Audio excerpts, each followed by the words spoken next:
So this is more, again, this is a little bit more of a macro topic, and I like these kinds of topics, Pat, but I think you and I can have a little bit of fun.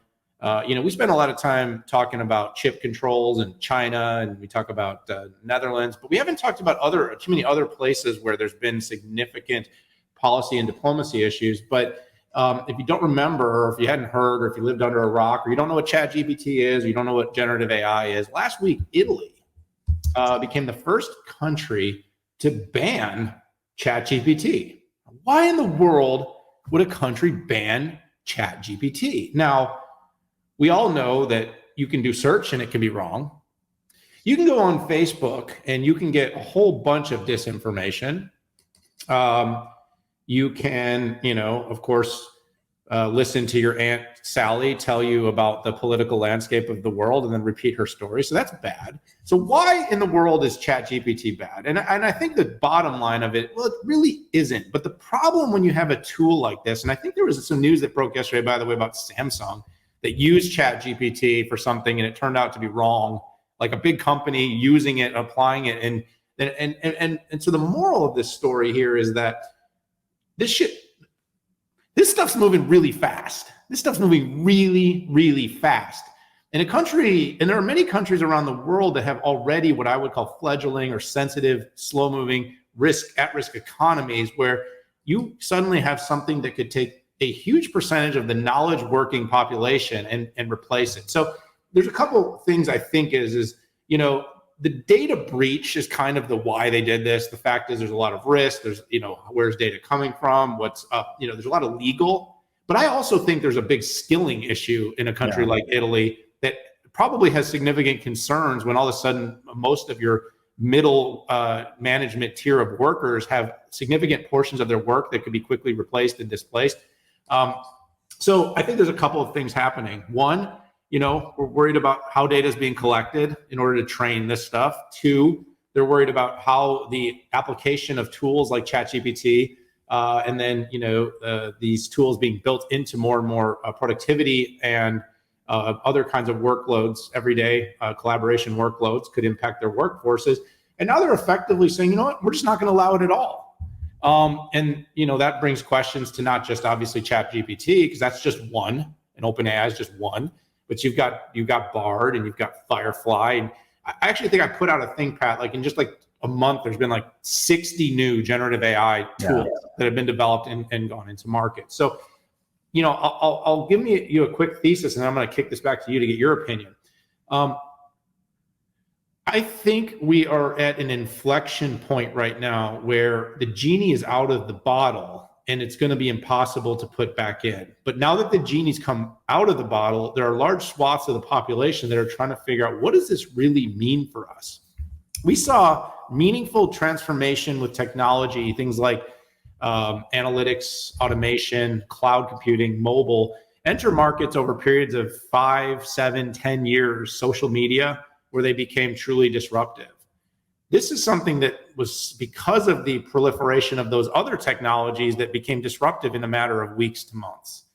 With new tools, technologies, and capabilities being rolled out on almost a daily basis, it's going to change the way we work. It's going to change the way information is disseminated. It's going to change root of trust. It's going to change legal basis, and it's also going to change search.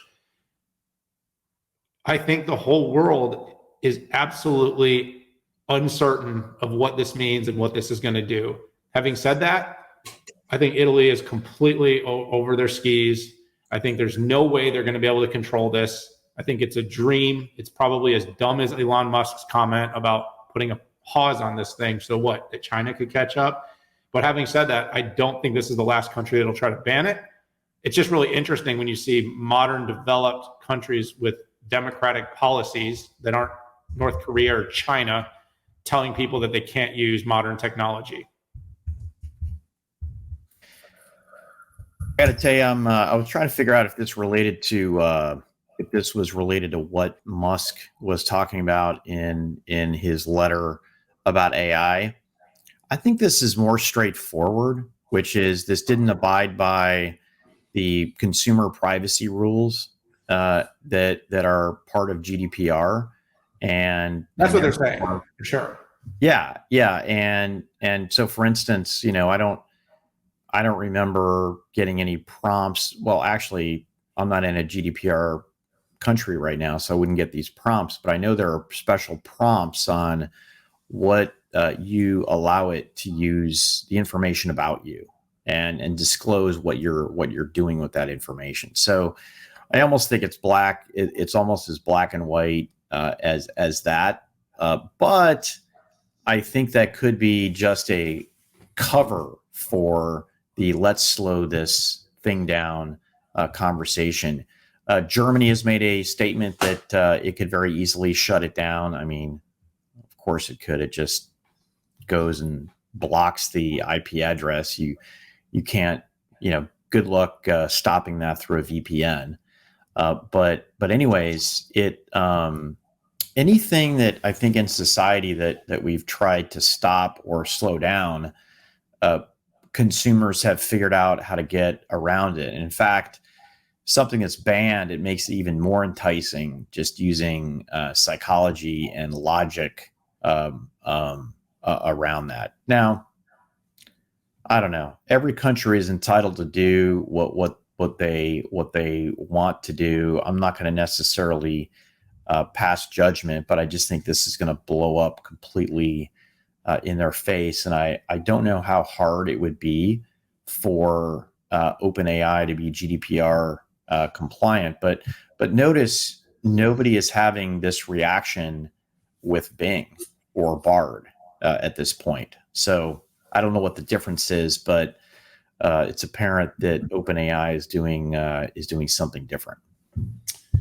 Well, those are just the models that underpin those things, right? I don't know. It's interesting because, like I said, I think it's more of a, is it a cut the snake's head off thing? Or is it truly a, why go after the big multi-trillion-dollar company when you can go after the smaller developer of these large language models that are being implemented, because anyway, something to think about. I don't know. For sure. Super interesting. No, it's an important conversation. And I mean, I remember when they were saying the same thing about Google search, and people are talking about self-driving cars. The only difference between automobiles and search is there's a lot more regulators in transportation than there are in electronics or data or information.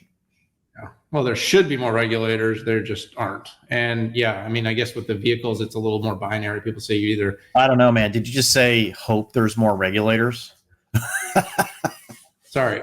I hope that there will need to be some regulation and guidelines around AI for sure. Yeah. And it needs to be consistent. You can't really do that at a regional level, which is crazy because you imagine like the G20 trying to come together and put together frameworks that will be followed and abided to. Oh my God, no chance. There's absolutely no chance of that happening. Now, the highway stuff, it's like, yeah, well, if cars crash and kill people, we're going to stop letting them do that. It's a little, but like I said, I mean, misinformation kills people too. It's just harder to make that attribution.